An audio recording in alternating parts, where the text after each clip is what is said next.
namin ang aming pamumuhay at makita namin kung kami man ay nagpapagulo sa buhay ng kapwa namin. Turuan niyo po kami ngayon, Panginoon, igalang ang inyong presensya, isang puso na masunurin sa iyong kalooban ang aming hinihiling at nawa magsalita kayong may kapangyarihan. Payapain niyo po ang aming puso. Nawa, Panginoon, ay alisin niyo sa amin ang anumang bagay na maring humadlang upang kami ay maging mabubuting mag-aaral sa iyong paanan. Lead us, teach us, be our speaker. Use your servant only as your footstool, as your instrument, but be our speaker, O God. We seek your truth in the name of Jesus, our Lord and teacher. Enemies of world peace. Alam niyo po, pag may mga beauty contest, lagi nilang sinasabi ng mga contestant, ang kanilang layunin ay world peace. Ano kaya ang ibig sabihin ng world peace? Pagka merong wala sa lugar, doon may gulo. Pagka wala sa lugar, halimbawa ang timpla ng ating katawan, sumobra yung sugar, sumobra yung salt, kumulang ng ganito, kumulang ng ganon, nagkakagulo. Kung mga one-way street, sinalubong mo, nagmabanggaan, wala ka sa lugar. Kung two-way street naman at umaalis ka sa yung lane, nababangga mo yung kasalubong, umaalis ka sa tamang speed limit, sa highway, sobrang bagal ka, nabunggo ka na sa likod ng iba, o sobrang bilis ka, nakabunggo ka na ng iba. Yan ang mga pagiging wala sa lugar. Disorder brings about trouble. Disorder happens when people are out of place, or when they are not in the right place. When one is in the wrong place, his right place is empty. At isa yan sa mga problema pagka hindi tayo lumalagay sa lugar. Pag tayo wala sa tama nating lugar, yung tamang lugar, walang tao doon, walang gagawa. Kung ikay gwardya, dapat nakaposte ka sa pinto na ito, pag umalis ka dyan, nagkakaproblema dahil nawawala ng dapat taong nandyan sa tuwina. Pagka ikaw ay doctor on duty at bigla kang nawala at may emergency, malaki ang problema. When you are not in your right place, the right place is empty. And another problem is, when one is in the wrong place, he usurps someone else's possession. Someone is displaced. Merong nawawala ng lugar. Kasi kung wala ka sa iyong tamang lugar, kapatid, sisiksi ka sa lugar na wala ka naman dapat doon, so ang nangyayari sa taong dapat nandun, siya ang sinisiksik mo o siya ang nawawala sa kanyang dapat tayuan. And of course, when people are in the wrong places, the system is affected negatively. Kaya para sa world peace, lumagay sa lugar. Ang isang taong marunong, isang taong mature at makadiyos, lagi niyang iniisip, tama ba ang nilulugaran ko? Tama ba ang posisyon ko? May issue ang bansa, tama ba akong sumangkot o hindi? Merong eleksyon, sino ba ang tama akong iboto o hindi? Merong magkagalit ng mga kamag-anak ko, tama bang may kampihan ako o hindi tamang may kampihan ako? Ano ang dapat kong posisyon sa lahat ng bagay? Sino po ang mga wala sa lugar? Marami niyan. People who are out of place. Subalit bago tayo manghusga ng iba, ang mabuti, pag makakarinig po tayo ng paalala mula sa ating Biblia at mula sa salita ng Diyos, isipin natin agad, ako kaya ito, kaysa sa i-assign mo sa iba. Who are out of place o mga wala sa lugar? May pag-uusapan tayong 8. Kaya ang atin pong pamagat ay 8 kalaban ng kapayapaan sa daigdig, or 8 enemies of world peace. Una, mga matandang nagbabata-bataan. Mga matandang isip bata, wala sa lugar. Dapat ang taong tumatanda ay may pinagkakatandaan. Dapat ang pag-usad ng panahon, bawat araw, linggo, buwan at taon, umaasenso ang ating pag-iisip, lumalalim ang ating pangunawa, humahaba ang ating pasensya. In other words, nagiging mature tayo. Sapagkat yung kakitiran ng isip, kakitiran ng pasensya, laging pagmamadali, impatience, selfishness, these are signs of childishness. Sa asal, sa ugali, sa pag-iisip, dapat ang tumatanda ay may pinagkakatandaan. Ang ating mga pangit na asal 10 years ago, dapat wala na ngayon, hindi nandiyan pa rin. At pag ipinahabaan pa ang buhay natin ng another 10 years, nandun pa rin na naman, parang walang nangyari. Lalong-lalo sa anak ng Diyos, na nakikinig pa raw ng salita ng Diyos, na nanalangin, humihingi ng presensya ng Espiritu, dapat may pagbabago. Hindi natin sasabing, ganyan talaga ako, ganyan na talaga ako, kaya nga may Diyos. Sapagkat sa ating pakikipag-isa sa Diyos, tayo'y patuloy na nagbabago, pabuti ng pabuti. Sabi sa 1 Corinthians 13:11, when I was a child, I talked like a child. I thought like a child. I reasoned like a child. When I became a man, I put childish ways behind me. Dapat iba ang behavior ng 10 years old and younger, ng 11 to 20 years old, 21 to 30 years old, nag-iiba-iba. We assume more responsibilities. We become more understanding of other people. We seek to understand and no longer just to be understood. And we seek to make peace rather than just continue to create and provoke war. Dapat ang itinatanong natin sa sarili, mga kapatid, araw-araw, nagmamature ba ako? Lalo yung mga nananalamin at nakakakita na ng mga kung ano-anong pilegya sa kanilang mukha, and you see that talagang nagwawagi ang force of gravity. No? Ang hindi nyo lang itatanong, meron ba akong wrinkles? Meron ba akong ganito? Meron ba akong ganyan? Nakakaramdam na ako ng arthritis? Nagkakaroon na ako ng rheuma dito? Nagkakaroon ako ng ganun? Hindi Maganda rin chinecheck yan. Pero ang mahalaga, itatanong natin sa sarili, nagmamature ba ako? Nagde-develop ba ang aking pag-iisip? So isang mga wala sa lugar, matandang nagbabata-bataan, ang daming gulong nililikha niyan sa planeta. Pangalawa po, na enemy of world peace, mga nanay na nakikipagkumpetensya sa manugang na babae. At ito ay napakalaking gulo sa mundo. Mga nanay na nag-asawa na ang mga anak, nakikipagagawan pa sa atensyon, sa panahon, sa sweldo, sa kabuhayan, sa katapatan ng anak na lalaki. Ang nangyayari ngayon, nagkakakompetensya ang manugang na babae at ang biyanang babae. At sinasabi ko po sa inyo mga kapatid, mas malaki ang threat ng to world peace kesa sa arms build-up ng Iran, kesa sa mga threat ng Korea, kesa sa gulo ng fasismo o na kaya ay ng komunismo o maging ng terorismo, sapagkat nearly every household has a mother-in-law and a daughter-in-law. Hindi naman lahat ng bahay ay mayroong bomba atomika, hindi naman lahat ng bahay ay may mga kanyon, pero ito ang pinakamalaking gulo. Nalilimot ng mga ina na ang kanila pong papel ay palakihin ng anak at matapos ay i-deliver ito sa mapapangasawa. Ang partner ng ina ay ang ama, hindi ang kanyang anak. Ang partner ng may asawa ay ang kanyang asawa, hindi ang kanyang magulang. Bagamat dapat tayong patuloy na maging mapagmahal sa ating mga magulang, wala dapat nalilito kung sino ang sino. Genesis 2:24, sabi po ng salita ng Diyos, for this reason, a man will leave his father and mother and be united to his wife, and they will become one flesh. Malaking threat sa world peace. Sabi nga natin, hindi ang nuclear arms ng Iran, kundi ang pagsasawala sa lugar ng magbiyanan. Ang pagkawala sa lugar na ito ang madalas na ugat ng hidwaan ng magbiyanang babae. And I tell you, sa atin pong karanasan ng 3 dekada ng pagpapastor, ito ang pinakamalaking problema ng sangkatauhan, ang magbiyanang babae. Higit pa sa drugs, higit pa sa krimen, higit pa sa tsunami o mga bulkang pumuputok o kaya mga gumuguhong mga bundok, sapagkat mas maraming buhay na sinisira ang ganitong mga hidwaan. Dapat lumagay sa lugar. Ang babae ay reyna sa bahay ng kanyang asawa, hindi sa bahay ng kanyang anak. Kaya ang mga manugang na babae, kung nakikisuno naman kayo sa inyong mga biyanan, ang reyna doon ang inyong biyanang babae. Pero ang mga biyanang babae naman, kung nasa bahay kayo ng inyong anak, huwag lilimutin, ang reyna doon ay inyong manugang. Pag ang lahat ay lumulagay sa lugar, hindi magkakagulo ang mundo. Ano po ang isang description sa isang babaeng matino? Proverbs 31:27 and 28. She watches over the affairs of her household. Her husband praises her.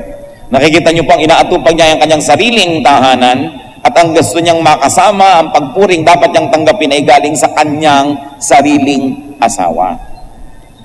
Isa lang ang pwedeng reyna ng tahanan sapagkat iisa ang trono, at nagkakagulo ito pag may nag-aagawan. Ang nanay, partner ng tatay. Manugang na babae, partner ng anak na lalaki.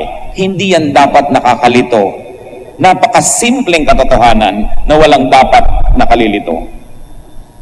Kaya ang atin pong laging mungkahi at pakiusap sa mga biyenang babae, sapagkat kayo po'y higit na may edad, may impluensya, at nakapwesto na kayo sa inyong pwesto bago pa man ikinasal ang inyong mga anak. Mas malaki ang inyong kakayahan na ayusin ang relasyon ninyong magbiyanan. Mas malaki ang inyong pananagutan. To whom much is given, much is required. Hindi naman dapat limutin ang mga manugang na dapat nila talagang gawin ang lahat ng kaya nilang gawin upang maging magalang, mapagmahal, upang maging mabuting manugang. Subalit, sa edad na lang, pag kayo'y tinuusan ng Diyos, mas malaki ang pananagutan ng mas nakakatanda. Sapagkat siya ang mas maraming impluensya, mas marami siyang pwedeng sirain o buuin, kaya malaki ang pananagutan. Mga anak na lalaki, lagi niyong mamahalin ang inyong mga magulang kahit kayo may mga asawa. Mga manugang, mahalin ang inyong mga biyanan. At mga biyanan naman at mga magulang, be worthy of respect. Be respectable. Igalang ninyo ang inyong mga sarili at igalang nyo rin ang mga nakakabata sa inyo, maging ang inyong mga anak at mga manugang, at matatahimik ang mundo. Sabi sa Ephesians 6:4, Fathers, do not exasperate your children. Huwag nyo daw inisin ang inyong mga anak. Sapagkat meron tayong kakayahan na gawin yan dahil may impluensya tayo. Meron tayong kapangyarihan. And if you're going to extend that, fathers, do not exasperate your children-in-law. Kasi ang mga asawa ng anak nyo ay anak nyo rin. Isa pa pong panggulo sa mundo at sa buhay, third party sa love triangle. Isa pa ito na talagang threat to world peace. When there is a married couple and there is a third party, ito ang isang lugar sa mundo na pinakamaling matungtungan ng sinuman. Mark 10:8, the two will become one flesh, so they are no longer two, but one.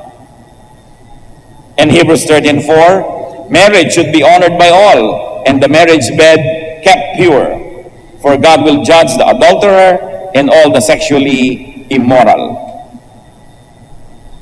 Hanapin ang tamang lugar sa mundo.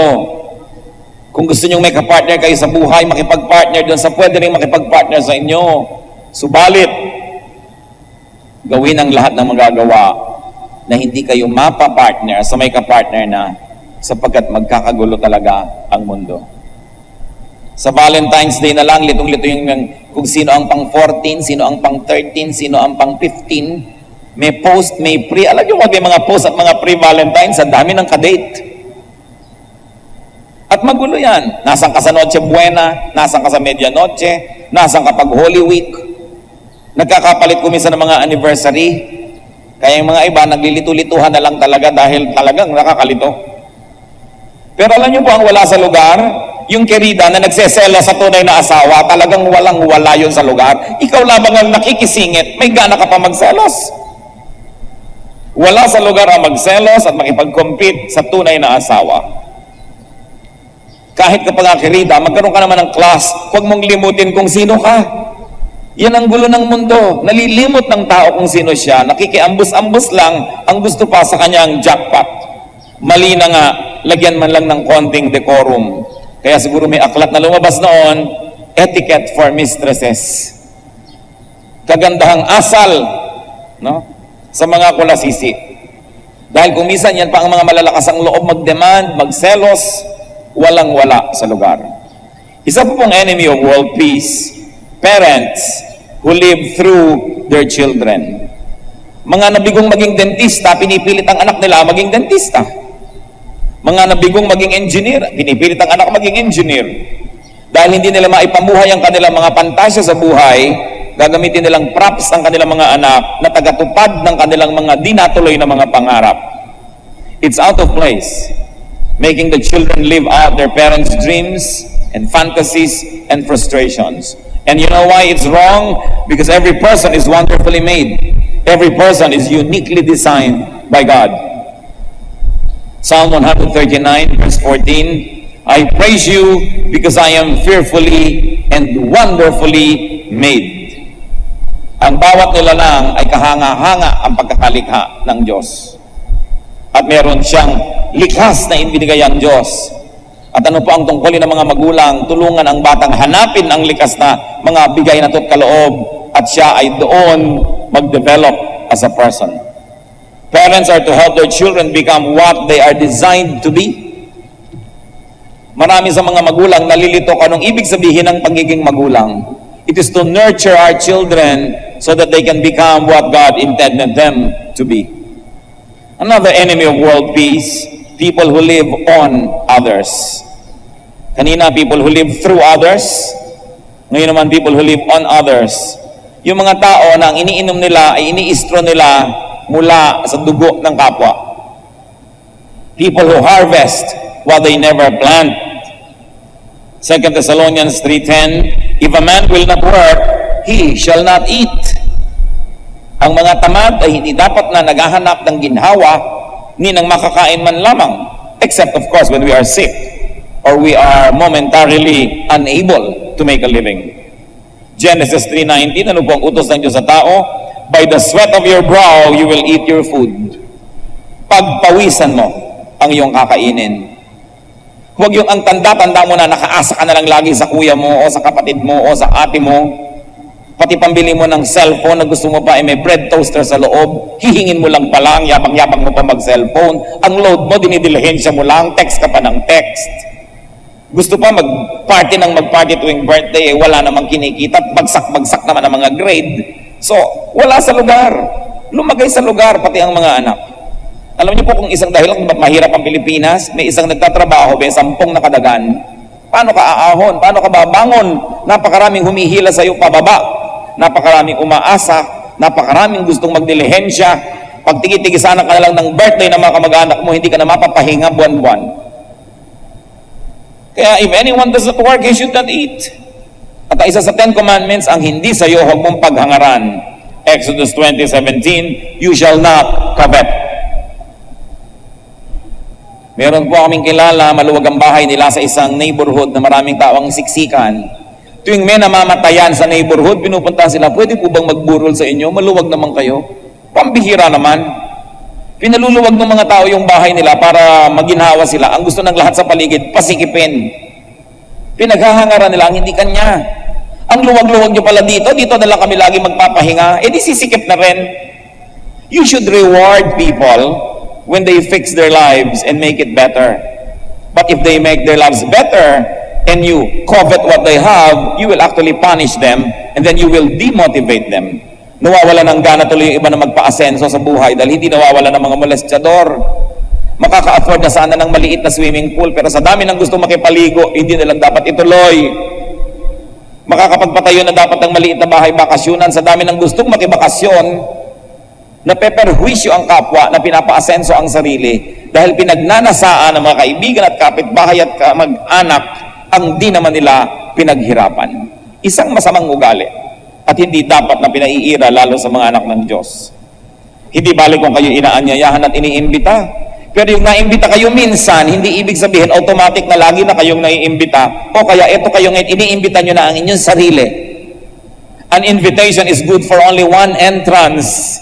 You need another invitation for another entrance. Lumagay sa lugar. Meron pa na makakakita ng maluwag na bahay ng isang tao, pati mga hindi kakilala ng taong yung gustong dalhin doon. Pwede ko bang gamitin ito? Kasi meron ako mga kaibigan na gusto nila sa maluwag na bahay. Kung wala kayong bahay na maluwag, magpasensya kayong tumira sa bahay ng posporo. Bakit nyo paghahangaran ng hindi sa inyo? Wala sa lugar, magulo ang mundo. Another enemy of world peace, subordinates. Mga sakop na ayaw pasakop. People who break the chain of command.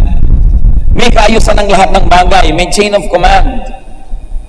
Titus 2:9-10, teach the slaves, therefore the subordinates, to be subject to their masters, therefore organizationally the superiors, in everything. To try to please them, not to talk back to them, and do not steal from them, but to show that they can be fully trusted. So ano pang inuutos sa mga alipin? Lumagay sa lugar. Bigyan nyo ng kasiyahan ang inyong mga amo. Huwag nyo silang sagot-sagutin at huwag nyo silang nanakawan. Ipakita nyo kayo karapat dapat pagtiwalaan. At siguro hindi man lang sinabi dito, ang inevitable conclusion ay kayo'y magagantimpalaan pag ginawa nyo ang ganitong mga bagay. So lumagay sa lugar. Hindi yung ikaw ay empleyado at pagka napagsasabihan, sumasama ang loob. Katulong ka, pag tinuturoan ka ng gagawin, nagdadabog ka. Colossians 3:22, slaves, obey your earthly masters in everything, and do it not only when their eye is on you, and to win their favor, but with sincerity of heart and reverence to the Lord. Meron pa mga waiter, tatawagin mo dahil itatanong mo ang tungkol sa mga gusto mong makain. Ang tagal-tagal mo nag-iisip, sabi, ganyan na lang ganyan. Impatient na. Kasi sabi mo, ano bang tawag sa'yo? Waiter po. Ano bang ginagawa ng waiter? E di wait. Mag-wait ka dyan, huwag ka magdabog. Yan ang trabaho mo. Pagka 3 beses mo nang natawag, mainit na ang ulo. Pag nagreklamo ka, ay may langaw, naku, nakairap pa sa'yo. Wala sa lugar. You are there to serve. So you give service. Mayroong mga tindera na text ng text. Pag kami tinatanong ka, hindi ka malang tingnan. No? Wala sa lugar. Nagtitinda tapos text ng text. Mga pinagsasabihan mo, masasama ang mga loob. Mayroon pa mga construction worker. Pagsabihan ng may-ari, halimbawa, na mali ang gawa, anong ginagawa nila sa mga tubo ng plumbing? Nilalagyan ng mga simento. Maliit na butas na lang ang natitira. Kaya after 1 week, barado na. Pinagtatawan na nila yung may-ari, barado ang ginawa niya. Pero hindi niya kaya alam na may Diyos na nakakaalam ng ganung mga bagay. Kasi ikaw, pagka carpenter, dapat gumagawa ka, hindi ka sumisira. Binabayaran ka para magtrabaho ka. Ang mga tao gusto nila, meron silang sweldo, pero mga ayaw magtrabaho. Pagka nagkaroon na regular na sa trabaho, gusto nila mag-union, mag-welga, ayaw magtrabaho, gustong sumweldo. Wala sa lugar. Kaya mahirap ang pag-asenso ng bayan. At isa pa po mga wala sa lugar, disobedient children. Kaya ang linaw-linaw ng utos sa Panginoon, sa Colossians 3:20, children, obey your parents in everything, for this pleases the Lord.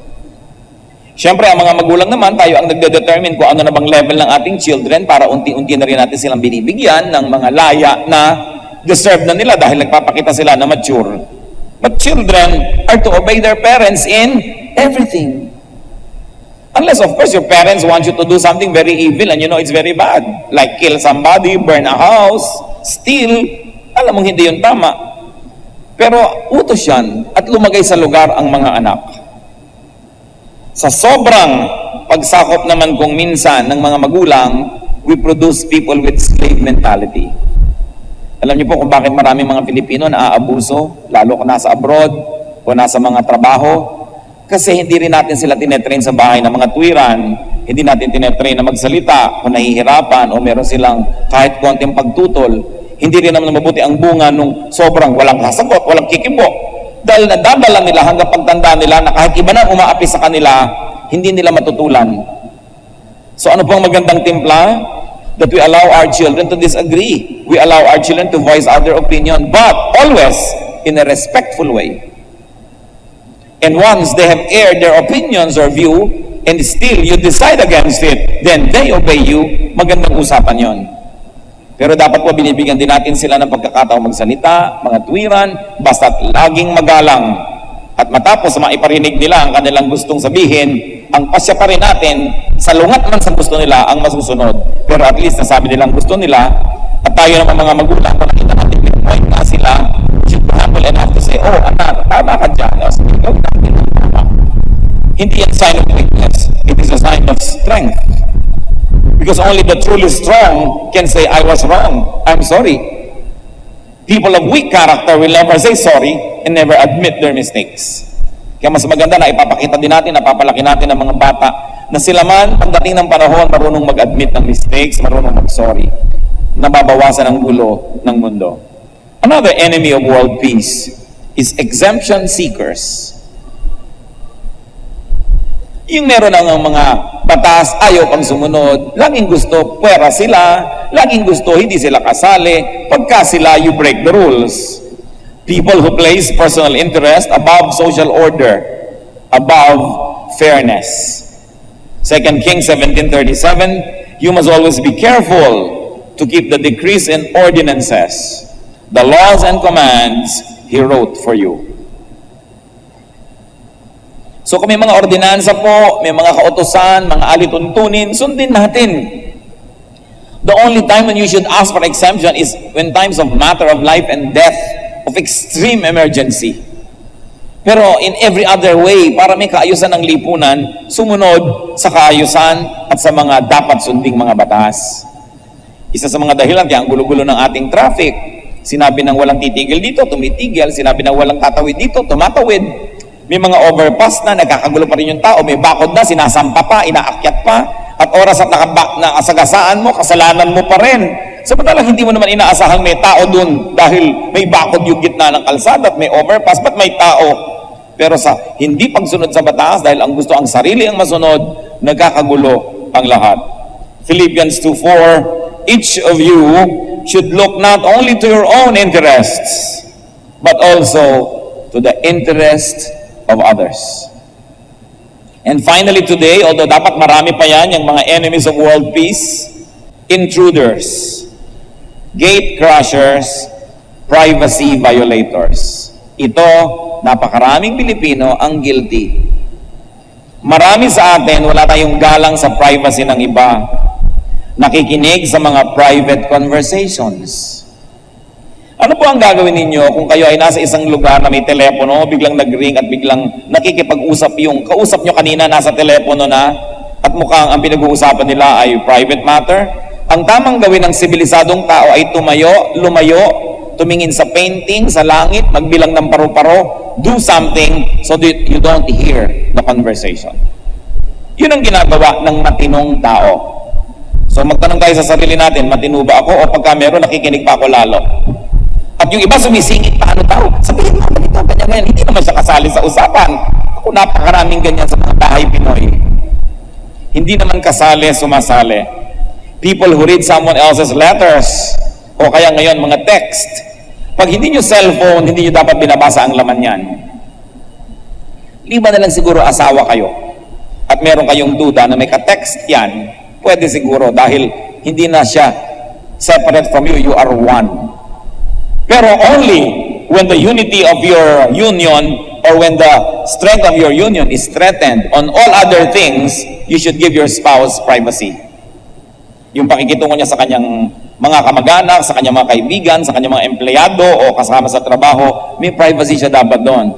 Ang pwede lang panghimasukan ng isang asawa kung merong panganib na may nang aagaw sa kanyang asawa. People who enter private spaces without being invited.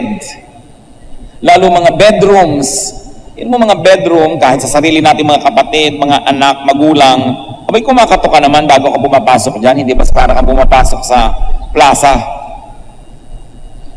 May privacy dapat tayong ibinibigay sa ating mga kapwa-tao, including private moments. Kung minsan nakikita mong merong tao, nag-uusap sila, bulungan na nga, lalapit ka pa, sasali ka pa, mag-aalok ka pa ng kung ano-ano, gusto mong kape, gusto mong candy, kasi gusto mo lang sumali sa usapan. Minsan may mag-amang nag-uusap o mag-ina, magkapatid, mag-asawa, pag nakita nyo medyo tahimik ang usapan, huwag muna kayo sumali. Liban na lang, yayain kayo, hali kayo rito, makiupo dito. Kasi napakahirap nung, lalo kung maliit ang space nyo sa bahay, tapos wala pa kayong paggalang sa isa't isa, sobrang daming pressure, umiinit tuloy yung ulo ng mga tao, hindi maipahiwatig kung ba't nagdadabog, yung pala naiinis na, hindi naman masabi, dahil hindi nga tayo na-train magpahayag ng ating damdamin. So kung ano-ano tuloy ang ginagawa, kung ano-anong escape ang ginagawa, lalong lumalaki ang problema. Kahit po mga magulang, asawa, kapatid o kaibigan, dapat gumalang tayo sa privacy ng ating kapwa. So Genesis 43:30, ano pong nakita natin ginagawa ni Joseph? Joseph hurried out and went into his private room. So meron siyang sariling kwarto kung saan kung gusto niyang umiyak, tumawa, malungkot, sumaya, ay meron siyang pagkakataong gawin yon na hindi napapanood ng iba. John 6:15, Jesus withdrew again to a mountain by himself. So pati ang Panginoong Jesus may mga private moments. Hindi niya kasama yung mga disciples, nag-iisa lang siya. So bibigyan po natin ang ating mga mahal sa buhay ng private moments. Hindi ibig sabihin no, na hindi na nila tayo mahal o dapat na tayong magalit kung sila nananahimik sa isang gilid o gusto nilang mapag-isa sandali. Pati po ang ating mga pinagtitiwalaan ng mga sikreto, our confidants, must respect privacy. Even the so-called partners in crime must respect privacy. Ano pong ibig kong sabihin? Nung araw, meron kayong ginagawang masama kasama ang isang taong ito. Tapos ngayon, naging Christian kayo, nasa church kayo, gusto mo magpatotoo, gusto mong bulat-latin ang bituka mo sa harap ng lahat. Pero yung bituka mo lamang ang bulat-latin mo, huwag mo siyang isasali. Huwag mo sasabihin, mga kapatid, nung araw po ako nakikiapid. In fact, ang kaapid ko po ay nandito. Nakaputi po siya ngayon. Naku, pinapawisan na ng malapot ang mga tao kung sinong ibibisto mo. Kaya yung testimony kung minsan nakakatakot gawin. Kasi ang mga nagtetestify, hindi nila alam kung saan titigil at kung hanggang saan ang pwede nilang sabihin.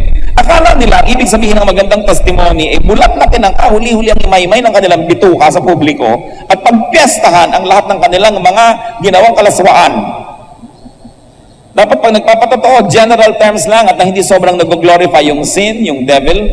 At kung may kasama kayo sa paggawa ng kaaliwas-wasan at hindi naman siya nagkukusa na magpatotoo, huwag niyo siyang isali. Then you can say, meron po ako nakasama noon sa kasalanan. Yun na lang. Pero huwag na magbigay pa kayo ng clue at kung ano-ano pa. Dahil hindi ninyo buhay yung buhay niya. Maski nagkabuhalang buhay niyo noong paman.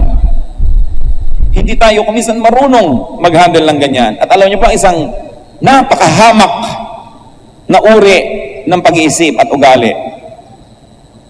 Yung magkaibigan kayo ngayon, maganda ang samahan ninyo, friends kayo, vibes kayo, at may mga isinyer siyang sikreto, at bukas, nagkasamaan kayo ng loob, at nagalit ka at nag-away kayo, lahat ng sikretong alam niya, ibubulgar mo. Ito ang pinakamababa at pinakahamak na ugali.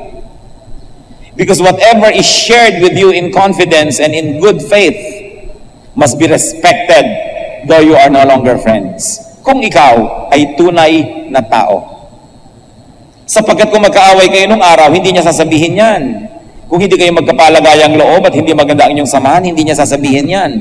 So sa paggalang mo na lang dun sa magandang panahon na kayo nagkakasundo, hindi mo dapat i-violate ang trust niya nun. Ngayon, kung magkaaway na kayo ngayon, may nalaman ka pa ngayon, although hindi pa rin maganda, pero kung gusto mong sabihin, yun lang. But not the things that were shared in good faith. Ang pamumuhay po, hindi lang mabuhay ka, dapat maging tunay kang tao. Kaya sabi ng matatanda, madaling maging tao, mahirap magpakatao. Sapagkat ang isang tao, pag nagtampo na, pag nagalit na, sisirain na niya, pati yung magandang panahon na pinagsamahan nila noon. You must cherish and respect the sacredness of good relationships, of friendships, even though sometimes you are not friends anymore. At yan po natin nasusukat kung anong uri ng tao ang ating kausap. Kung yung dating ipinagkatiwala sa kanya dahil maganda ang samahan, ngayon ay pinagtataksilan niya dahil masama ang kanyang nararamdaman sa ngayon. Ito isang napakahamak na uri ng ugali. Proverbs 11:13, a trustworthy man keeps a secret. Kaya yan ang magandang sukat po ng ating pagkatao. Ang magandang sukat ng pagkatao ay hindi yung dami ng iyong sinasabi at ipinamamalita, kundi yung dami ng sinasarili mo na lang. Kung ano ang dami ng iyong pagtitimpi, mas maganda na salamin ng ating pagkatao.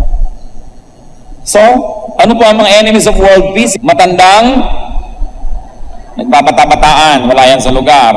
Nanay na nakikipagkompetensya sa manugang na babae. Hindi natin binanggit ang mga magbiyanang lalaki dahil bihirang-bihirang may gulo yung dalawang yan.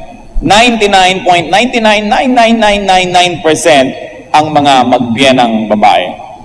At mas malaki ang pananagutan nino ng matanda o ng bata? Ng matanda. Dahil kaya nga siya matanda, dapat may pinagkatandaan siya. Huwag siyang mauna sa pagbabata-bataan. Sino pa po? Third party sa love triangle. Parents who live through their children, people who live on others, insubordinate subordinates, exemption seekers, and intruders, and privacy violators. Yan po ang nagpapagulo sa mundo, hindi ang mga nuclear warhead sa Iran. Hindi ang armament ng North Korea dahil hindi naman tayo natatablan nun kahit kailan ngayon. Pero I promise you, araw-araw matatablan kayo kung may magbiyanang nag-aaway. Mapepeste ang buhay nyo, magugulo pati mga kamag-anak, pinsan at lahat ng nakikihalo sa gulo at naghahanap ng balita na sasangkot. Kaya ayusin ang pamamahay. Iwasan po natin sila, itong mga enemies of world peace. Pero, church, listen, lalo namang iwasan nating maging sila. Na tayo na pala yun, akala natin iba pa.